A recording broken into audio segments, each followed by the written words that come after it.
Futhi ninjani lapha niyafika ngithe naye ngapha somnandi ngifuna ukukhuluma lapha kunomlayezo efuna ukuwundlulisa lapha dlulisa bhuti wami.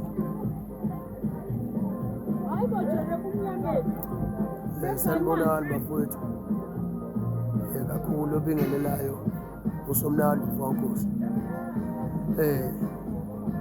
Asukuma ngejabule enkulu futhi ngokukhulu ukuzithoba kakhulu.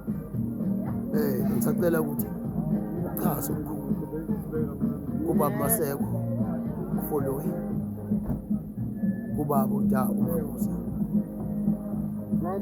kubaba uMabuza uthi ngicela uchaze ngicela kanjani, ngicela emculweni. Ngiyacela kakhulu ukuthi labo uNomzane engibambisile ngisacela ukuthi bangichaze bayisukumele le ndaba yami engishoyo. Ngiyacela kakhulu naye inkosi yobabusisa kakhulu. Siyabonga.